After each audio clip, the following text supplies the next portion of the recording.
Lecture audio du conte La mort comme parrain de Jacob et Wilhelm Grimm par Valérie Alain.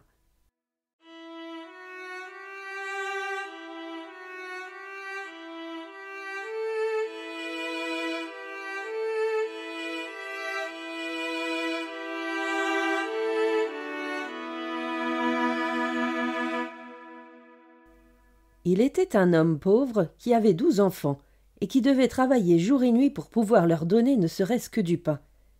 Quand son 13e enfant vint au monde, le père, ne sachant plus que faire dans son malheur, se précipita sur la grande route pour demander à la première personne qu'il rencontrerait d'être le parrain de son enfant.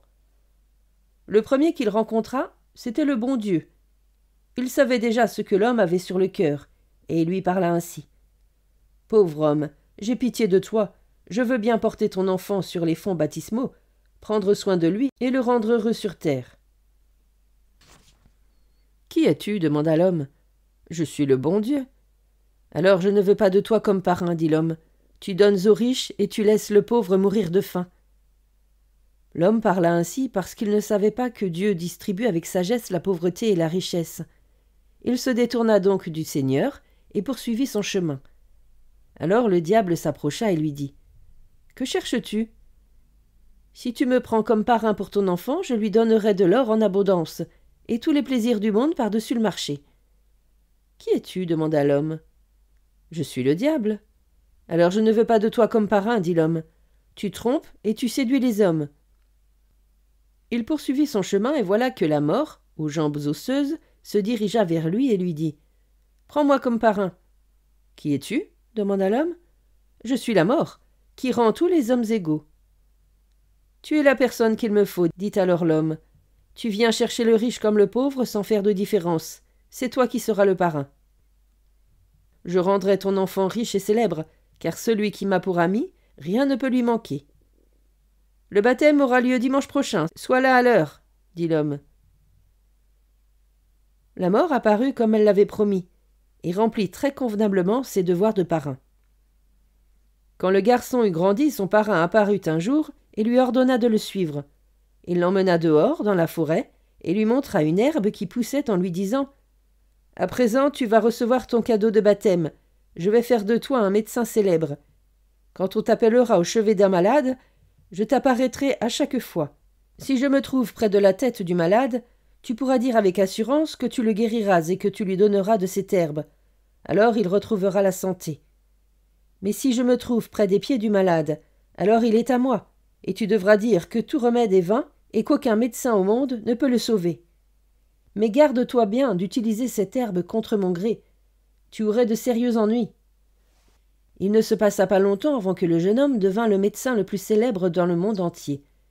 Il lui suffisait de regarder le malade pour savoir ce qu'il en est, s'il guérira ou s'il doit mourir, disait-on de lui.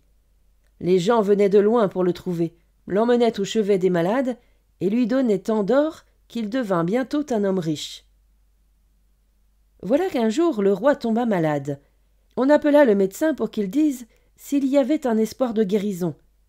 Mais quand il s'approcha du lit, la mort se tenait près des pieds du malade et aucune herbe ne pouvait plus rien pour lui.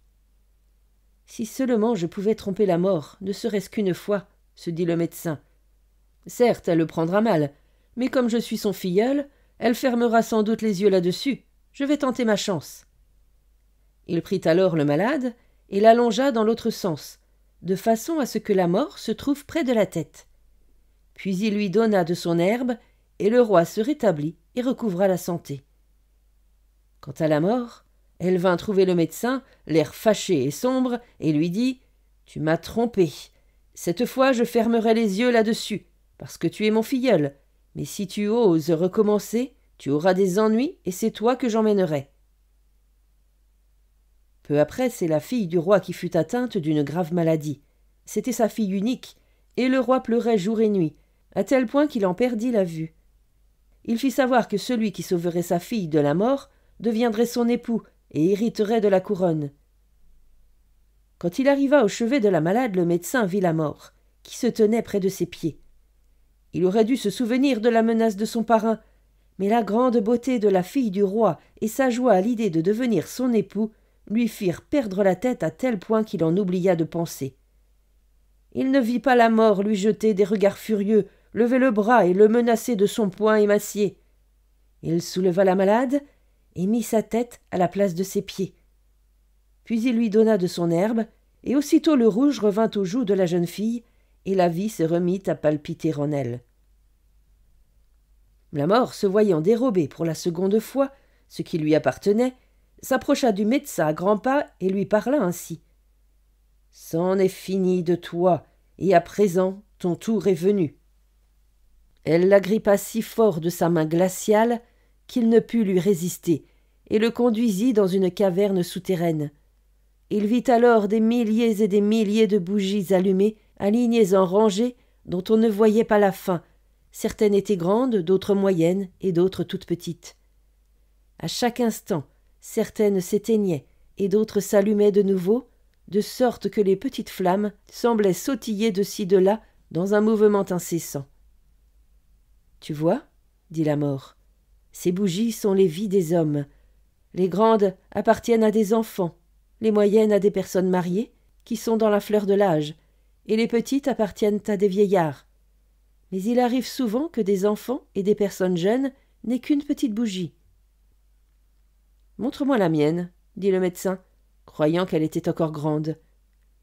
La mort lui montra un petit bout de bougie qui menaçait justement de s'éteindre, et dit « Regarde, la voilà. »« Ah, mon cher parrain, dit le médecin effrayé, allumez-moi une nouvelle, faites-le pour l'amour de moi, pour que je puisse profiter de ma vie, devenir roi et épouser la jolie fille du roi. »« Je ne peux pas, répondit la mort. Il faut qu'une bougie s'éteigne pour qu'une autre puisse s'allumer. »« Alors posez la vieille sur une bougie neuve qui se mettra à brûler dès que l'autre sera terminée, le supplia le médecin. La mort fit semblant de vouloir satisfaire son souhait, tendit le bras et prit une grande bougie toute neuve.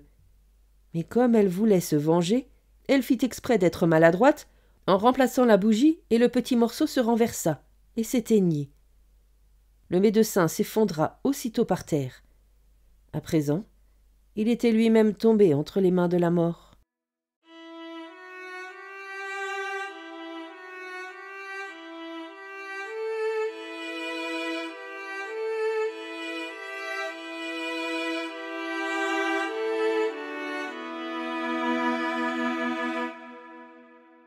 Fin de la lecture du conte « La mort comme parrain ».